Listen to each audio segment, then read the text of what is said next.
L'invité de la matinale. KTO Radio. L'invité en ce début de semaine, c'est Tuc Duhalderville, porte-parole d'Alliance Vita. Bonjour. Bonjour. Vous êtes l'auteur de Docteur, ai-je le droit de vivre encore un peu, publié chez Salvatore cette année, avec le sous-titre L'euthanasie et le suicide assisté démasqué. Je voudrais qu'on évoque ce projet de loi sur la fin de vie, promis pour la fin de l'été, qui devrait finalement être présenté en décembre au Conseil des ministres, avec un examen au Parlement au premier trimestre 2024. L'avant-projet de loi, dit-on, est sur le bureau du président de la République. Pour introduire notre échange, peut-être, quel regard vous portez sur ce calendrier tenu par le gouvernement, et est-ce que les débats, les réflexions dans notre pays sont à la hauteur de l'enjeu sur la fin de vie, d'après vous ? Bien, le calendrier, à la fois, il s'est effiloché et puis il y a une forme d'indécence. Il s'est effiloché parce qu'on nous avait promis cet avant-projet de loi pour l'été, et puis on sent qu'il y a eu des tergiversations, des discussions, peut-être même une sorte de tactique de laisser un petit peu l'affaire pourrir, peut-être pour éteindre l'opposition, je ne sais pas exactement, peut-être des désaccords entre les ministres aussi. Et puis une forme d'indécence parce que il fait mystère pour personne que nous traversons une très grave crise globale du système de santé, avec des problèmes énormes de démographie médicale, d'accès aux urgences, mais aussi aux soins palliatifs, aux soins antidouleurs, avec l'accès aux spécialistes, les déserts médicaux, le burn-out de soignants. Enfin, je ne veux pas noircir le tableau, mais les soignants savent à quel point leur vie est aujourd'hui tendue. Est-ce le moment de discuter de la levée d'un interdit qui date au moins d'Hippocrate, 2500 ans avant avant le moment présent, et qui a la sagesse d'inclure dans la déontologie médicale tu ne délivreras à quiconque du poison, même si on t'en fait la demande. C'est-à-dire l'interdit qui pèse sur les soignants de porter atteinte à la vie des patients parce qu'ils savent qu'ils peuvent être tentés par cette toute-puissance et parce qu'ils savent qu'ils ont les produits, les médicaments, autrefois les poisons, les PCR, etc. Et donc là, il y a, je pense, une sorte de malaise qui traverse la société. Est-ce que le président de la République en a conscience ? Je ne sais pas, parce qu'il ne cesse de répéter qu'il a l'intention d'introduire ce qu'ils ont appelé l'aide active à mourir, qui est également une expression piégeante, édulcorée. Alors, on va revenir sur ce thème, et je voudrais bien comprendre votre position, vos réflexions, parce que vous indiquez la difficulté d'accéder aux soins palliatifs en France, et en même temps, c'est tout l'objet affiché à la fois du gouvernement, des responsables politiques qui sont en faveur de cette loi, de mettre un accent très fort sur le développement des soins palliatifs en France. Oui, c'est d'ailleurs ce qu'a le Comité consultatif national d'éthique dans son avis numéro 139 qui a été rendu public il y a un peu plus d'un an. Et il a cette espèce de formule paradoxale de vouloir à la fois le développement des soins palliatifs et de consentir au basculement vers essentiellement pour son compte le suicide assisté et accessoirement l'euthanasie. Et nous affirmons qu'il s'agit au fond d'une sorte d'argumentation piégée, dans la mesure où il y a une incompatibilité formelle reconnue par exemple par la Société française d'accompagnement et de soins palliatifs entre la culture palliative et la culture de l'euthanasie ou du suicide assisté. Dans le premier cas, on prend soin de la personne en reconnaissant sa pleine dignité jusqu'au terme naturel de sa vie, en la soulageant de ses souffrances physiques, morales, en accompagnant ses proches. Donc là, il y a vraiment une vision qui reconnaît le caractère précieux de la vie d'une personne jusqu'à ses derniers moments. Et dans l'autre cas, on laisse entendre qu'il y a des vies qui ne vaudraient plus la peine d'être vécues, que des personnes sont trop dépendantes, trop souffrantes pour encore être dignes de vivre. Et en fait, on le remarque dans les pays qui ont déjà basculé vers l'euthanasie ou le suicide, à partir du moment où c'est cette culture qui s'instaure, la culture palliative régresse, se dénature et régresse. Parce que, selon l'adage, la mauvaise monnaie chasse la bonne. Alors vous avez raison de noter qu'effectivement, on ne cesse de brandir la promesse des soins palliatifs. Cependant, nous notons qu'une loi de 1999 a déjà instauré un droit d'accès à des soins palliatifs de qualité pour toute personne. Résultat, aujourd'hui, une mise en place de soins palliatifs très incomplète. 21 départements n'ont pas encore de services dédiés, de lits véritablement dans des services, des unités de soins palliatifs. Alors, comment vous expliquez cela, ce paradoxe ? Et le fait au même que la fond, loi ne soit pas appliquée, au fond. Il y a des Oui. raisons Et au fond, idéologiques, des raisons économiques? je pense qu'il y a effectivement des raisons économiques qui nous font un peu trembler, parce qu'on s'aperçoit qu'il est bien sûr plus facile économiquement de promouvoir l'euthanasie que de développer des soins palliatifs. Il y a aussi une forme de, je dirais, d'hypocrisie à sans cesse prétendre qu'on va les développer et sans y mettre véritablement les moyens. Et donc ça, c'est très choquant. On estime que la moitié des Français qui auraient besoin de soins palliatifs, environ 350 000 Français en auraient besoin chaque année, seulement la moitié y ont accès, et donc il n'y a pas un véritable accès aux soins palliatifs, un droit d'accès comme celui qui est prévu par la loi. Le résultat, c'est que des personnes se retrouvent mal accompagnées, trop souffrantes, avec des douleurs physiques qui sont mal régulées, et quand on souffre trop, eh bien, on peut être tenté, effectivement, à préférer la mort aux jours qui nous restent à vivre. Et donc, effectivement, il y a un enjeu de santé publique majeur, qui est une crise globale, et sur lequel le gouvernement devrait se pencher. Je note aussi que vous savez qu'on vient de voter ce qu'on appelle le PFLSS, le projet de loi de financement de la sécurité sociale. Eh bien, ce projet de loi, dans les outils de communication, c'est-à-dire le communiqué de presse, le dossier de presse, on parle des soins palliatifs. Mais dans le projet de loi, ce n'est jamais mentionné. Il n'y a aucun moyen supplémentaire dédié aux soins palliatifs, malgré l'annonce de plans de développement qui manquent toujours d'ambition. Et là, nous craignons véritablement, au-delà même de la future loi, si elle arrive, instaurant suicide assisté euthanasie, nous craignons un effondrement des soins palliatifs dans le contexte de la crise de santé que nous connaissons. Est-ce que pour vous, il y a un discours insincère sur les soins palliatifs en France? Vous voulez dire un discours sincère, c'est ça? Non, insincère, qui n'est pas sincère. Sincère, oui. Je pense qu'effectivement, il y a une instrumentalisation des soins palliatifs par ceux qui veulent promouvoir l'euthanasie. Alors, les militants de l'euthanasie, ceux qui estiment qu'il est temps de donner aux personnes le droit de provoquer leur mort, de la demander, de l'obtenir par des soignants, ceux-là, depuis des années, ont un discours ambigu sur les soins palliatifs. Parfois, ils les traitent de mouroirs. Alors, vraiment, je ne sais pas l'effet que nous pouvons avoir, l'image que nous avons des soins palliatifs. Je peux dire qu'à titre personnel, ayant pas mal fréquenté ces services, j'ai été émerveillé par la densité de vie de ceux qui s'expérimentent dans ces lieux, les relations familiales, les relations avec les soignants, l'apaisement des douleurs et des souffrances, l'accompagnement. Il y a vraiment des moments extraordinairement précieux qui sont vécus dans ces lieux, et vraiment on peut que souhaiter que les Français connaissent véritablement ces lieux, que les soignants soient compris dans ce qu'ils font.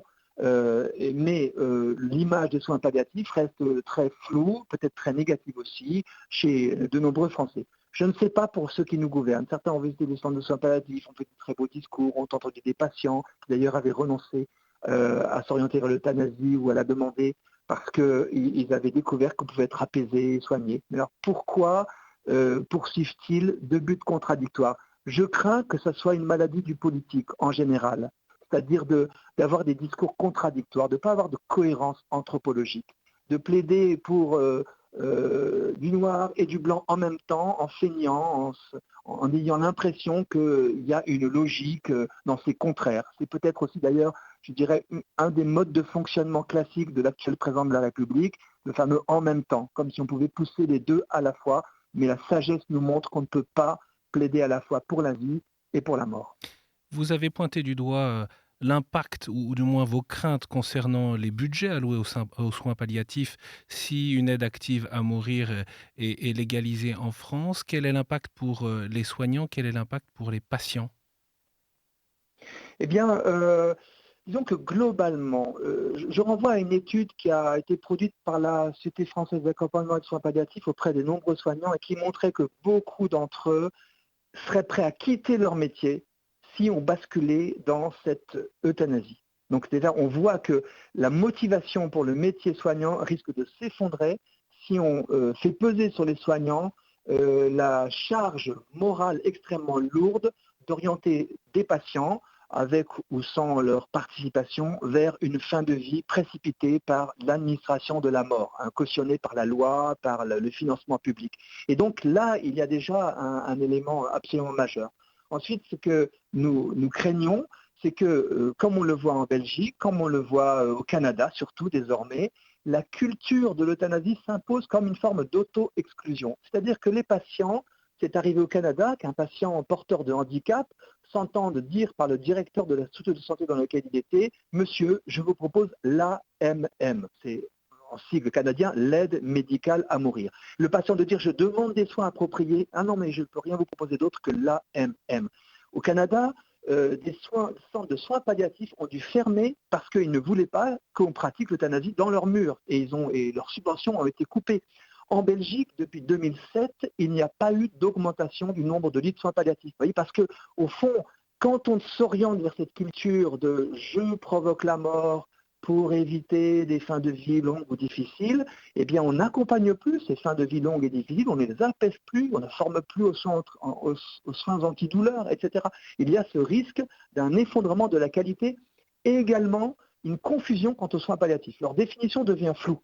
La sédation profonde et continue jusqu'au décès, qui est prodiguée légalement à titre exceptionnel en France, elle n'est pas euthanasique. La Haute Autorité de Santé a bien prévu des critères, c'est en toute fin de vie, et puis ce n'est pas pour faire mourir la personne, mais pour l'apaiser, et puis elle meurt de sa mort naturelle.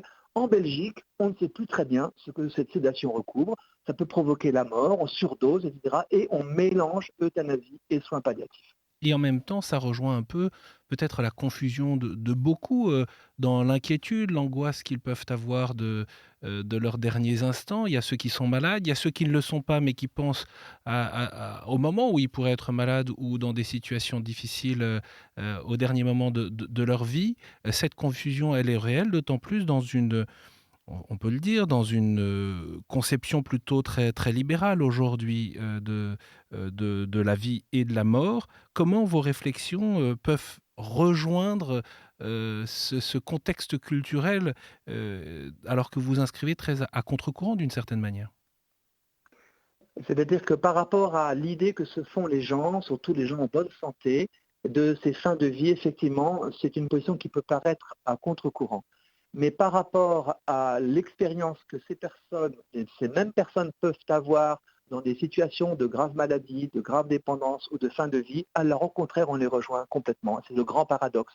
La France de la bonne santé, de l'individualisme, qui imagine qu'une vie vaut la peine d'être vécue lorsqu'on est en pleine capacité, évidemment, elle va basculer vers l'exclusion, poussant vers la sortie des personnes qu'elle considérera comme trop âgées, trop dépendantes, trop malades. Mais quand une personne en bonne santé devient malade, nous découvrons souvent avec émerveillement combien elle garde de ressources de vie, combien elle garde de force pour vivre ce qu'elle avait et combien elle s'attache à la vie qu'elle a malgré les dépendances, les difficultés. Surtout, bien sûr, si elle est bien accompagnée, si les regards posés sur elle lui donnent une place au cœur de la société. Et donc, nous demandons-nous ce réalisme d'aller voir ce qui se passe vraiment sur le terrain. Et nombre de personnes qui étaient des militants de l'euthanasie, arrivées dans des situations de dépendance, ont découvert que non seulement elles pouvaient trouver des raisons de vivre dans ces moments, mais également que leur vie acquérait mystérieusement une densité assez extraordinaire. Parce que dans la grande vulnérabilité, les relations sont plus vraies, parce qu'on retrouve ses proches, parce qu'on règle des situations, des questions qu'on n'avait pas réglées avant. On a envie de se dire pardon, on a envie de se dire qu'on s'aime, on a envie de léguer quelque chose et aussi de recevoir de ses proches quelque chose. Et donc c'est vraiment ce réalisme-là pour lequel nous plaidons. C'est pour ça que vous voyez dans la Convention citoyenne où des gens en bonne santé ont plaidé pour l'euthanasie globalement, puis on a vu la différence avec ce qui se vit vraiment avec des personnes devenues malades ou dépendantes. Un dernier mot, Tugdual Derville. Vous avez parlé de suicide assisté, d'euthanasie et d'aide active à mourir. Est-ce qu'il s'agit de la même chose? Alors, vous avez raison de poser cette question parce que les définitions sont majeures. L'aide active à mourir, c'est une terminologie choisie par le comité d'éthique et reprise par ceux qui nous gouvernent pour définir ce qui serait d'une part le suicide assisté, d'autre part l'euthanasie. Le suicide assisté, c'est une façon de provoquer la mort qui implique le patient lui-même parce que même si on lui a donné un produit létal ou si on a mis une perfusion, c'est lui qui va déclencher la perfusion qui va absorber le produit. Et donc c'est lui qui a la capacité physique de au moins déclencher cette mort, même si les soignants sont impliqués indirectement. Dans l'euthanasie, c'est une tierce personne qui va provoquer la mort. Et donc ça peut être fait pour des personnes qui l'ont demandé mais qui ne sont pas en capacité de le faire eux-mêmes ou bien simplement qui préfèrent que ce soit des soignants qui le fassent ou des personnes qui le fassent. Ça peut aussi être prodigué à des personnes qui n'ont rien demandé. Voilà la différence. Alors le comité d'éthique a bien pris soin, en faisant la promotion du suicide assisté, de dire qu'en raison de l'égalité entre les citoyens, si on légalisait cette pratique, il faudrait aussi légaliser l'euthanasie pour que des personnes incapables de se provoquer eux-mêmes cette mort par suicide assisté puissent y avoir accès par euthanasie. Et donc, au fond, c'est dans un même package. Mais comme on l'a laissé entendre, derrière la formule aide active à mourir, on a un piège sémantique parce qu'on a le mot aide qui n'est pas péjoratif.